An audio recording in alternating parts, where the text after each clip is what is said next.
Excellent customer service is very important. Customers want to feel that you respect them, that you are there for them. Just making sure the customer is satisfied.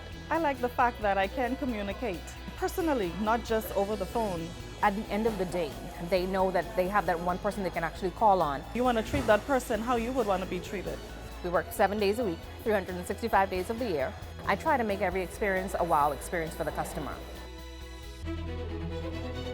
Good evening, Bahamas. You're tuned into NB12 Weekend, broadcasting from Cable 12 Studios on Robinson Road. Coming up tonight in news, Christie's leadership again called into question by PLPs, FNMs, and DNAs. The education minister insists government is committed to the Freedom of Information Act. The country prepares for a royal visitor. The newly crowned Miss Bahamas beauties gear up for international competitions. And as always, we count down the top quotes in news this week.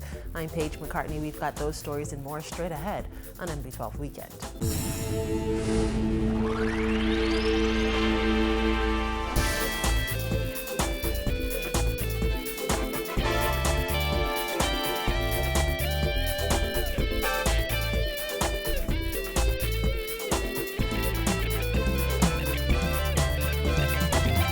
Welcome once again to NB12. Former Progressive Liberal Party MP George Smith says he doesn't believe anyone in the party will take seriously Prime Minister Perry Christie's warning not to challenge him for leader at the PLP convention in November. Last Sunday, Christie told a crowd of supporters at PLP headquarters that he hopes those with leadership aspirations in the party recognize that challenging him is not the appropriate course of action to take at this stage in the country.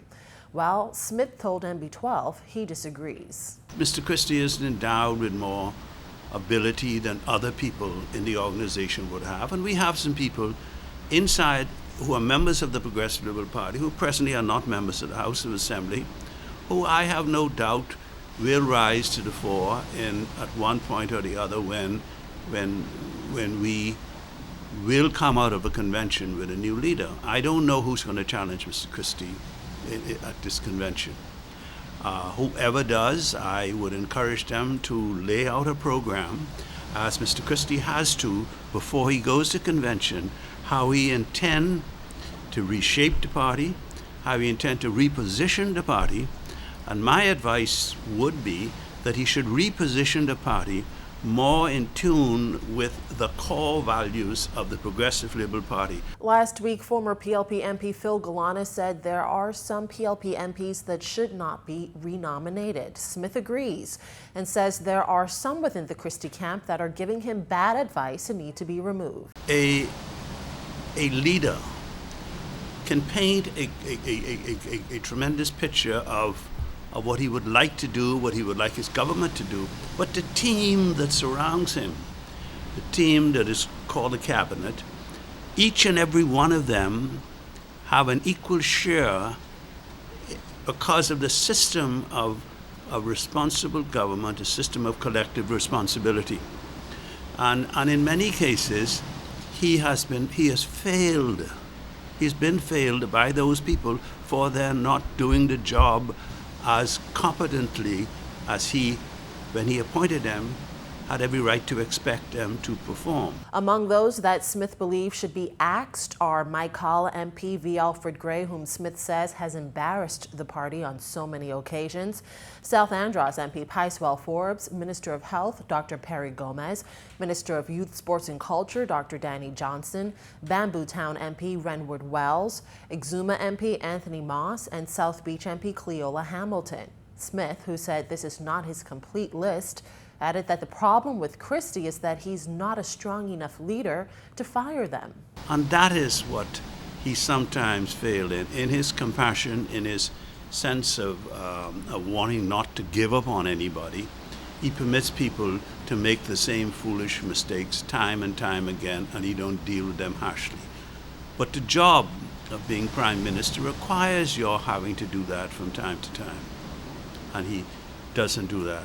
Attorney Wayne Monroe is firing back at opposition leader Dr. Hubert Minnis, who recently asserted that he was disappointed by Monroe's decision to join the PLP and he will need a life vest on that sinking ship. Monroe told NB12 it tells a lot about Dr. Minnis' leadership when someone would prefer to get on a sinking ship rather than join the FNM. respond to what you said, the leader of the opposition said, I would rather be in the deep blue sea without a life vest, with only my ragged island swimming skills, than in the FNM. He and the ship SS FNM can go about their business. I'd prefer to be on my own in the deep blue sea, no life vest. The one thing that silly comments like that expose, and I don't think he understands this, is he really needs to wonder, why would somebody choose, as he describes it, a sinking ship over the ship that he is on?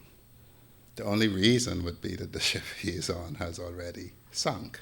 Monroe was the DNA candidate for Mount Moriah in the 2012 general election. He said it took a lot of time and research to make a decision on which party he would join, and the PLP seems like the best fit. He asserted that the FNM is a sinking ship and the Democratic National Alliance just doesn't have the answers. I have not been impressed by the loyal opposition, that's what we refer to the FNM as, in the way in which they transact business.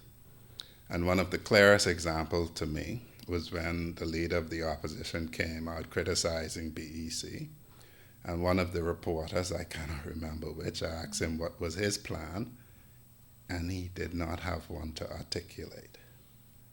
And so really and truly, this position that what they're doing is bad, we wouldn't have done anything else, and then you should give us a chance instead of them, is a cry to the foolish.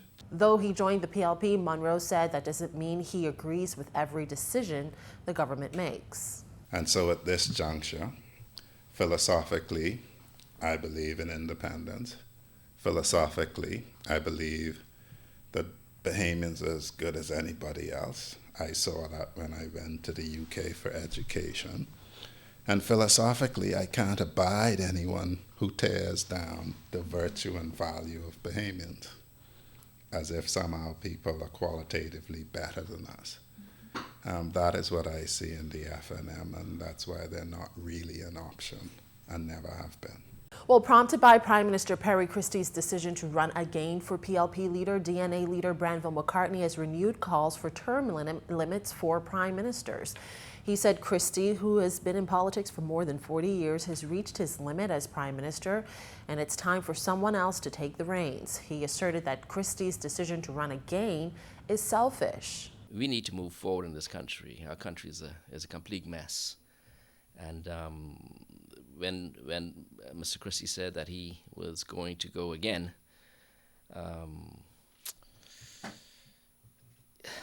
it doesn't reflect well on the country as a whole, not just the PLP, but the country.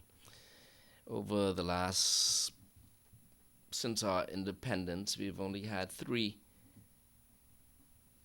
persons who were the prime ministers of this country.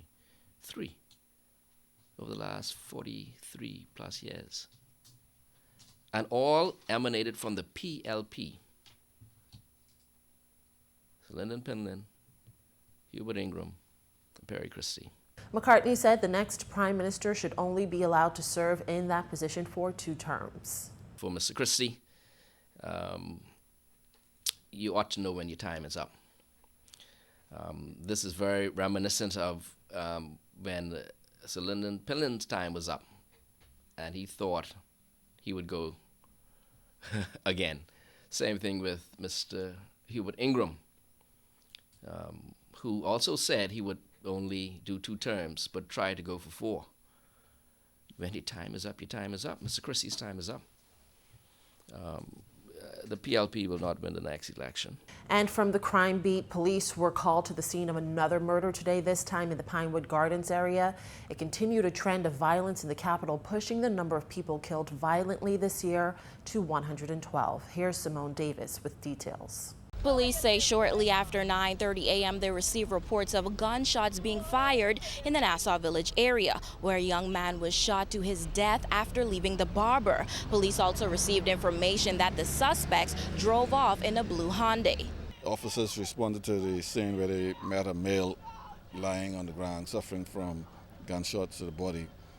EMS also came here and pronounced this male lifeless. Our preliminary information is that this male had left the barbershop, was walking east when persons in a blue Hyundai vehicle pulled up on him. We believe 2 males exited, armed with handguns, and began discharging shots in his direction, where he collapsed. However, Roll said as police arrived on the scene, residents led officers to the abandoned vehicle found on this dead-end road east of Pinecrest Drive. A short time ago, persons contacted us and reported finding this vehicle down in the Taylor Street area in South Beach. No, we don't have any motive for this at this time. When asked if police have a lead on the suspects, Roll said they are following significant leads. However, authorities are still appealing to the public to come forward with information on this latest killing. We got information. Members of the public provided information. Obviously, persons who would have seen something here this morning, but they saw persons abandoning that vehicle in the back there, and they called the police. And so I want to thank those individuals that have been very helpful with the police in this matter so far. The victim has yet to be identified. Roll suggested that he may be known to police, but that would be confirmed after proper identification. Reporting for NB12 Weekend, I'm Simone Davis. And the Ministry of National Security confirming that a male prisoner was found dead in his cell at the Department of Correctional Services this afternoon. A statement from the ministry said at about 12 p.m. today, inmate Christopher Andrew Kemp was found unresponsive in his cell. The prison's medical officer conducted an examination and he was pronounced dead. The cause of death is unknown. Her Majesty's coroner and police are conducting investigations. National security officials say all other inmates remain in safe custody. When NB12 returns, a missing man found dead and the latest on the Freedom of Information draft bill. Plus, later we count down the top clips of the week. Stay with us.